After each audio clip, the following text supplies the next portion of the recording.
If Canadians had their way, there would be real-world consequences to perceived malfeasance on the part of the Asian power. Just 11% of Canadians say Canada should focus its trade efforts on China, down from 40% in 2015.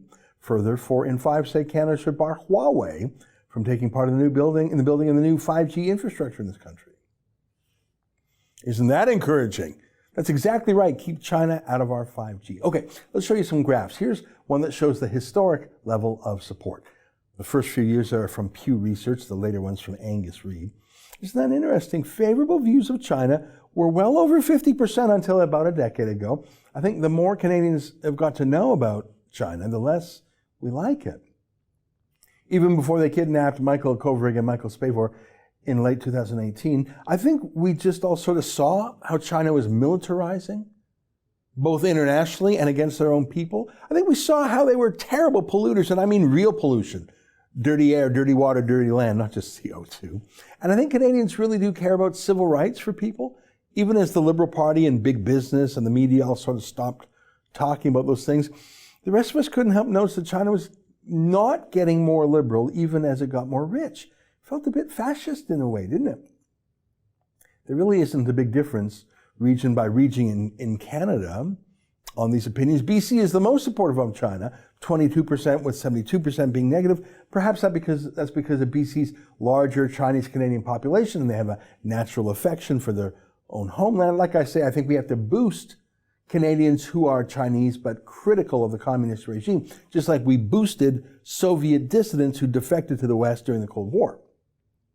We have to discriminate between the lambs and the wolves, as I sometimes say.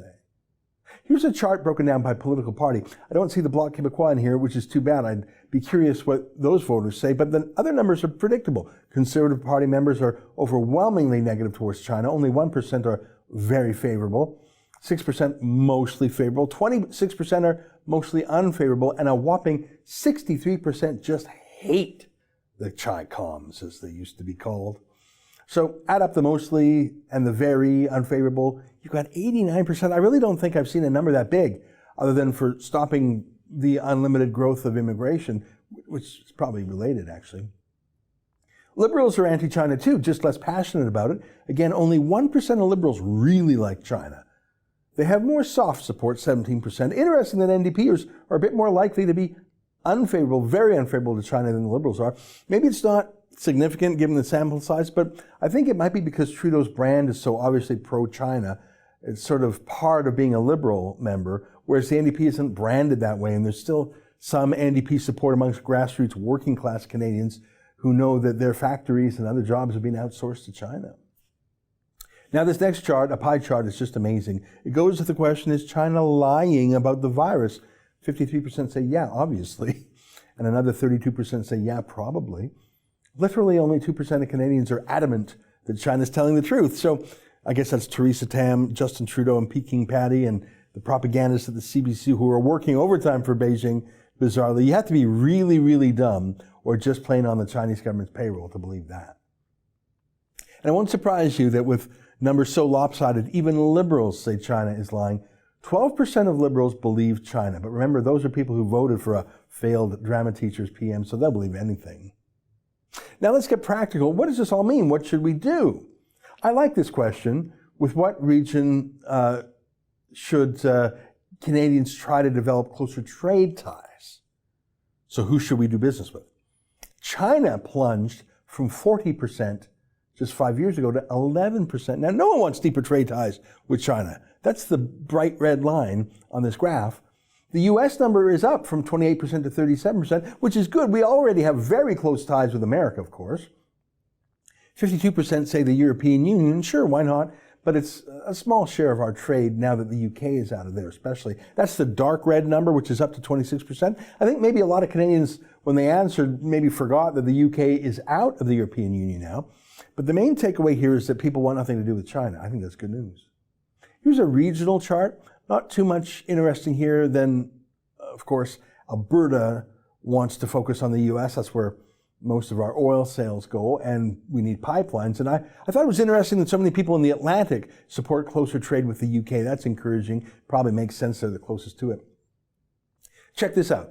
Should China's Huawei be allowed to build our 5G networks? In November, 69% said no. Only 21% said yes. So that's pretty lopsided even back then. But now 6 months later, it's even more lopsided. 78% against, only 14% for. So even most liberal voters want Huawei banned. Just two more charts. This is so interesting though, isn't it? What a contrast to the official pro-Beijing propaganda coming from the CBC and from the Liberals themselves. So encouraging. The Canadians know better, right? Which should be more important, trade with China or human rights and rule of law? In January of 2019, 38% said trade, 62% said human rights and the rule of law. That was just 1 month after China took the hostages. Now it's 24% to 76%. Of course, you can have both when you deal with a democracy. That's why we love the United States and the United Kingdom and the EU. But if China is forcing us to choose, and indeed they are, Canadians will choose Canadian values. I'm impressed by that. You know, big businesses, multinational businesses, Hollywood studios, sports franchises, they all chose the cash. The NBA, movie studios, they all censor themselves. They all sell out their principles for the big bucks they see in communist China, not ordinary people. That's an excerpt from my daily show, The Ezra Levant Show. Every day I do a monologue on the news of the day, then I interview an interesting guest, and then I read my hate mail. You gotta subscribe. Go to rebelnews.com.